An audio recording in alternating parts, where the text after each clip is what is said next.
Okay, good morning and welcome to Iyun to Iyun Sion. Today I want to talk about the first Mishnah in the 18th parak in Shabbos, which talks about, as opposed to the 17th parak, which talks about kalim, sometimes mlachal heter, mlachal leisser, like a hammer, for example.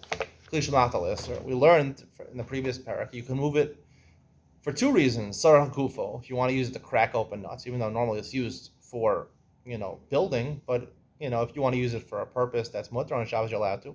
And l'zarach makomo, which is a big chiddush, that even if the hammer is in a place it's on a seat, you want to sit down, you can move it, even though you're not going to use it. For some reason, you're allowed to do it l'zarach makomo. This Mishnah introduces Mishnah Aleph in Parak Yud Ches, talks about food or animal food, which is, either it's food which you designate for animals, you're not planning on using it to eat for yourself, and if you want to use it, like tavua, like grain, you have to process it. And you can't grind up grain on Shabbos. Or it talks about cases of tevel or ma'aser rishon shalnidla shumasa, where basically you have to be mafresh trumas and ma'aser. So you can't do that on, because it's also abundant to do that. So you're precluded from eating it on Shabbos. So these things are food, right? But they're partially pushed away. We talked about yesterday the famous machlokas by muksa between Rabbi Shimon and Rabbi Yehuda. Rabbi Shimon doesn't hold of muksa. Rabbi Yehuda holds of muksa. And we explained that Rabbi Shimon does hold of muksa, except only in a case where you're dachina b'yadayim, like Gemara says in Shabbos Memhei, and 45a in Shabbos, I believe.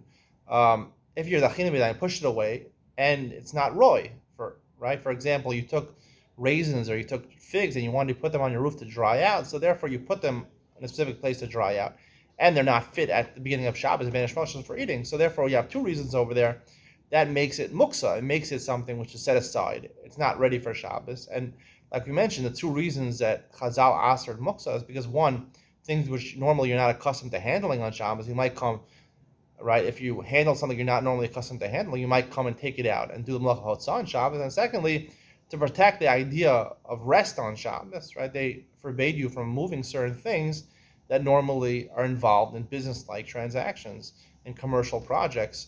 So now last part we talked about kalim, right? Hammer is usually for building. We're more makel, sarach makom. This Mishnah seems to say for sarach makom, which talks about that, to move things out of the way so people, the guests have a place to sit, or that people have a place to learn. So sarach makom was not mutter if it's not roy l'maychal adam. If it's not, it can't be used for, it's set aside for animals, or can't be used. You can't move these things. What's the difference? Why is ochel, right? It's not. These things are not roy. They're not dachina b'yadayim. You didn't push them away, right? Tevel, you piled up your grain. You just didn't get a chance to take off shumas and ma'aser. You didn't push it away. So it's not like grogers and smukim, like Rabbi Shimon holds as muksa. You pushed it away. So here you are allowed to use it l'sarach gufo, I would imagine. Sarach gufo, if you had straw or you had grain and you wanted to use it to, I don't know, play a game of straws. What's that? When you want to, you want to pick somebody. You want someone to, you have a lottery or something like that. You grab straws. The straw with the shorter straw. The short end of the straw. Whoever takes the shorter straw, they lose or something like that. You could use it for purposes like that, I imagine. You can't use the sarach makomo. Why not? Why sarach makomo not? So I think the difference between kalim and ochel, that's what we're talking about, food over here, is that food, kalim, right?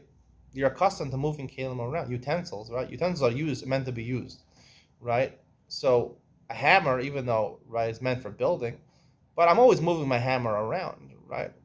Because if it's in the wrong place, I gotta move it to the room where I keep my tools. So these are things that are lying around. A ladder, things that kalim, plates and cups. These things that are lying around. They move a lot. They're always on the move. Food, especially when you have food that's not ready yet to be eaten, you store it in a storehouse. You store it in a place. That's what we're talking about. Otzar, lowest otzar, you can't completely remove the entire otzar because you're storing it away. When you're storing it away, it's not generally moved. So therefore, if it's a sarach gufo, you're allowed to move it, because the reason you're doing it is, right, I know exactly what I'm doing. I'm using this for a permitted purpose to help me out with something that's permitted on Shabbos.